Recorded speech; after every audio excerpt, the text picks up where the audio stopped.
اللهم صل على محمد وعلى آل محمد كما صليت على إبراهيم وعلى آل إبراهيم إنك حميد مجيد.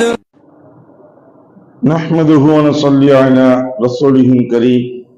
أما بعد، عبد الله بن عمر رضي الله تعالى عنه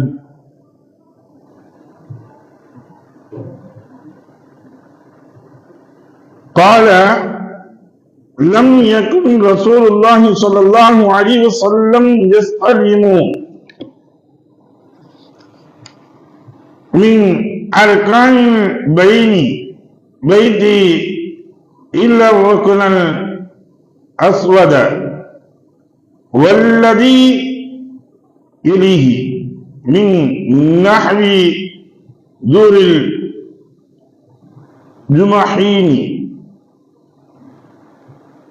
أو قال النبي صلى الله عليه وسلم صدق رسول من كريم.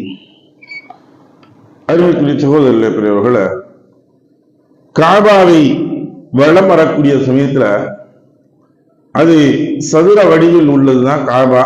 நாம் பார்த்திருப்போம். இதுல 4 மூலைகளாக பிரிக்கின்றார்கள். அதில் 2 மூலைகளை ரசூலுல்லாஹி ஸல்லல்லாஹு அலைஹி வஸல்லம் முத்தமிட்டிருக்கின்றார்கள், தொட்டிருக்கின்றார்கள், முத்தமிட்டிருக்கிறார்கள். 2 மூலைகளில் ஒன்றும் செய்யல, அப்படி போயிருக்காங்க. அத தவாஃப் ஆரம்பிக்கக்கூடிய முதல் இடமாக இருக்கக்கூடியது அந்த ஹஜ்ருல் அஸ்வத் கல் இருக்கக்கூடிய மூலை. இந்த மூலையில் என்ன தவாஃபை ஆரம்பம் செய்வார்கள். இது யமனுடைய மூலை என்று சொல்லுவாங்க. ஹஜ்ருல் அஸ்வதுடைய மூளைக்கு 2 சிறப்புகள் உண்டு. ஹஜ்ருல் அஸ்வத் எங்க பொருத்தப்பட்டிருக்குன்னா அந்த காரணத்துக்கு 2 சிறப்புகள் உண்டு. ஒன்று, இப்ராஹிம் அலைஹிஸ்ஸலாத்து வஸ்ஸலாம் அவர்கள் அஸ்திவாரம் இட்டார்கள், அந்த இடத்தை அப்படியே அமைந்திருக்கின்றது. ஸ்டார்டிங் அந்த இடம் அது கரெக்டான முறையில் அமைந்திருக்கு. இரண்டாவது, ஹஜ்ருல் அஸ்வத் கல் அது பொருத்தப்பட்டிருக்கின்றது. இந்த ஹஜ்ருல் அஸ்வத் கல் என்று சொல்லக்கூடியது சொர்க்கத்தில் இருந்து வரப்பட்ட கல் என்பதாக நசையில சொல்றாங்க. நசையில ஒரு ஹதீஸ் சொல்லப்படுது. இந்த கல்லாகின்றது சொர்க்கத்தில் இருந்து இறங்கப்பட்ட கல். இது ஹஜ்ருல் அபியலாக இருந்தது, வெண்ணிற கல்லாக இருந்தது. மக்கள் தொடப்பட்டு அவர்களுடைய அந்த பாவங்களின் காரணமாக வெண்ணிறமாக இருந்தது, கருப்பு நிறமாக மாறிவிட்டது. ஹஜ்ருல் அஸ்வதாக மாறிடுச்சு, கருப்பு நிற கல்லாக என்பதாக சொல்லப்படுகின்றது. அப்ப இந்த இரண்டாவதாக அந்த கல் இருக்கின்றது. அந்த கல்லை தொட்டு முத்தமிட்டு இவர்கள் தவாப் செய்வார்கள். அதனால இது இந்த கல்லை, இந்த மூலையை தொட்டு ரசூலுல்லாஹி ஸல்லல்லாஹு அலைஹி வஸல்லம் அவர்கள் முத்தமிட்டு வலம் வந்திருக்கின்றார்கள். அதே போல யமனுடைய மூலைகளில் இருக்கக்கூடியதற்கு ருக்னே யமான் என்று சொல்வார்கள். ருக்னே யமான் இந்த யமன் தேசத்தை முன்னோக்கி இருக்கக்கூடியத தவாப் சுற்றி வருவாங்க. வரக்கூடிய சமயத்தில் அதையும் முத்தமிடுவார்கள்.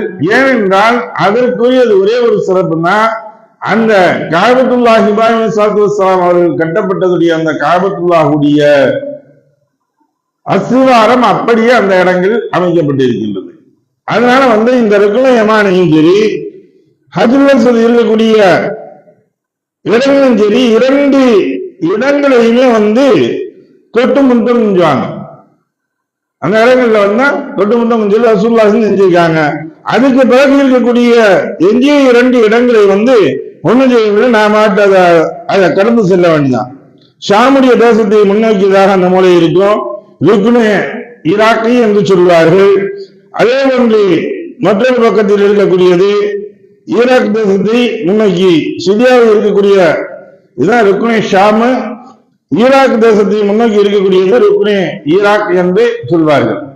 ருக்னே ஈராக், ருக்னே ஷாம் ருக்னே யமான் ஹஜ்ருல் அஸ்வத் இருக்கக்கூடிய இடம். ருக்னே ஹஜ்ருல் அஸ்வத் என்று அதற்கு சொல்வார்கள். இந்த 4 முந்தைய 2க்கு முத்தமிடுவார்கள், 2வது 2ஐ கடந்து செல்வார்கள். அதைத்தான் அறிவிக்கிறாங்க.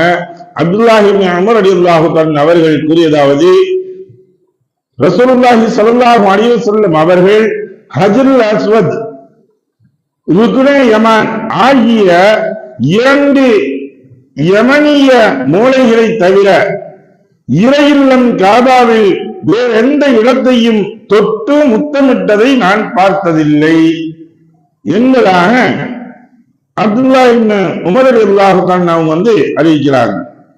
இதே போலதான் ஹதீதுகள் 2-3 ஹதீதுகள் அதே தான் சொல்றாங்க.